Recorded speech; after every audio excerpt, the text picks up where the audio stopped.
आगरा में सदर तहसील में धरने पर भाजपाई बैठ गए। भाजपाइयों का आरोप है कि लेखपाल रिपोर्ट नहीं लगा रहा।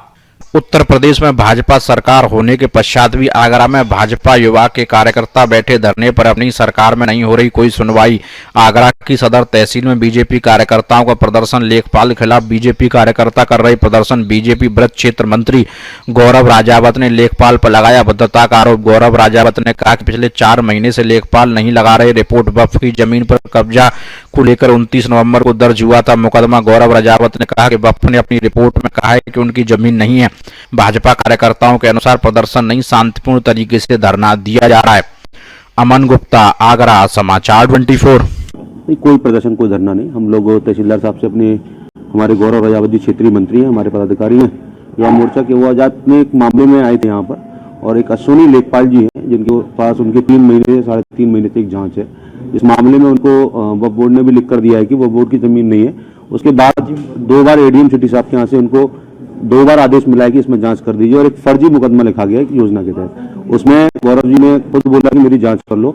जांच के नाम पर अश्विनी कुमार जी और निशांत, उनका जो प्राइवेट लड़का उनके साथ तहसील में आता है, और दलाली के रूप में 1 लाख रुपए मांगने को लेकर के 3 महीने से जांच नहीं कर रहे कि 1 लाख रुपए दे दो तब हम जांच करेंगे। ये योगी जी की सरकार है, भ्रष्टाचार नहीं चलेगा। अधिकारियों से बस यही कहने हम लोग आए हैं कि योगी जी की सरकार है, भ्रष्टाचार नहीं चलेगा, और अश्विनी कुमार जैसे लेखपाल जो भ्रष्टाचारी कर रहे हैं उनको तत्काल प्रभाव से सस्पेंड किया जाए, इसकी हम यहाँ मांग कर रहे हैं। और मांग क्या बैठे इसलिए है क्योंकि यहाँ पर हमारे पास जगह नहीं तहसील में, तो हम लोग बैठकर अधिकारियों को अवगत करा रहे हैं। धरना देने की आवश्यकता नहीं है, यहाँ चेतावनी देने के लिए समस्त कार्यकर्ता हैं, और हम धरने पर नहीं है। इतनी जगह तहसील में नहीं है कि इतने सारे कार्यकर्ता वहां बैठ जाए, इसलिए आराम से शांतिपूर्वक तरीके से बैठे हैं, अधिकारियों से बात कर रहे हैं। विगत 29 तारीख को 29/9/2022 को एक एप्लीकेशन विभिन्न समुदाय के लोगों ने दी कि मैं वक्फ की जमीन पे कब्जा कर रहा हूँ, और उन्होंने प्रार्थना पत्र लगा के दिया। प्रथम दस्ता उत्तर प्रदेश कानूनी प्रणाली के तहत, कानूनी कार्रवाई के तहत योगी जी का प्रदेश है, सर्वप्रथम मेरे पर FIR लिखी गई। उसके बाद उसी वक्फ ने, ये लेटर आपके सामने दे रहा हूँ, ये उस वक्फ का है जिस वक्फ ने ये लिख के दे दिया कि ये संपत्ति हमारी नहीं है, ये उत्तराधिकारी की निजी संपत्ति है। एक हिंदू समाज का व्यक्ति जिसका नाम सुषा नैनवानी है, और उनका परिवार के लोग जो हरीश नैनवानी उनके परिवार के यहीं रहते हैं, मुझसे मदद मांगने आए थे। मेरा कसूर इतना था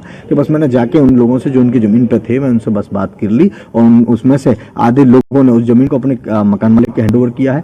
आधे लोग जो 14 लोग विशेष समुदाय के हैं, उन लोगों ने वहां जाकर अवैध कब्जा किया है, जिस पर नगर निगम ने अपनी रिपोर्ट दे दी। वक्फ ने साफ लिख के दे दिया कि वक्फ की जमीन नहीं है, वो झूठे साबित होते हैं। मैंने जब तहसील की रिपोर्ट के लिए मैं इंतजार किया कि तहसील की रिपोर्ट जब आएगी तब मैं आराम से जाके और आपके समक्ष पत्रकारों को समझ अपनी बात रखूंगा।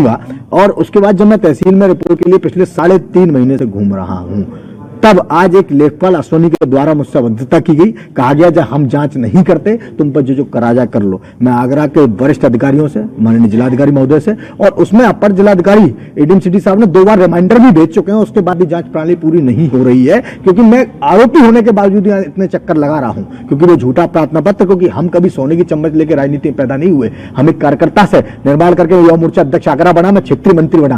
बस पारिवारिक विडंबना यह है, कुछ लोगों ने षड्यंत्र के तहत बदनाम करने की साजिश के तहत मेरे परिवार में मेरे भाई, बाबा और पापा, पिताजी, चाचा कोई नहीं, मैं सिंगल अकेला हूं, और लोग ये चाहते हैं कि राजनीति के पथ से पीछे हटकर ये अपने घर बैठ जाए, लेकिन मैं ऐसा होने नहीं दूंगा। अगर किसी गरीब, शोषित, वंचित के संग अत्याचार होगा तो गौरव राजावत सामने खड़ा होगा। और ऐसे भ्रष्ट अधिकारी जिन्होंने आज बदतमीजी की, उसमें से एक लेखपाल अश्विनी है जिसने ये कहा कि जो कराजा कर ले, अगर तत्काल प्रभाव से नहीं हुआ, तत्काल प्रभाव से कार्रवाई अधिकारियों ने नहीं की, तो संबंधित बैठ के अपनी बात को विशेष तौर पर यहीं बैठा अपने संगठन तक, अपने अधिकारी तक, अपने नेतृत्व तक पहुंचाने का काम करें। मौके पर थे तहसीलदार, मौके पर थे, तहसीलदार के सामने बात हुई है। तहसीलदार साहब ने इसको स्वीकार किया है कि उनके सामने बदतमीजी की गई है। मैंने एसडीएम साहब को रोक के कहा है, मैंने उनसे क्षमा याचना की रोकने के बाद, क्योंकि एक अधिकारी है, हम उनको सम्मान करते हैं। मैंने क्षमा याचना की, मैंने कहा सर मैं आपसे क्षमा मांगता हूं, आपको रास्ते में रोक रहा हूं, लेकिन इस तरह से अगर कार्यकर्ता के संग होगा तो कार्यकर्ता संगठन की रीढ़ की हड्डी है, कार्यकर्ता हमारी जान है, हमारी शान है। मैं कार्यकर्ता हूं, अगर उसके साथ ऐसा होगा तो मैं चुप नहीं बैठूंगा। मैं माननीय मुख्यमंत्री से निवेदन करना चाहता हूं कि इन अधिकारियों की अगर गलती है तो इनको सजा, और मगर मेरी गलती है, मैं इसमें दोषी पाया जाऊं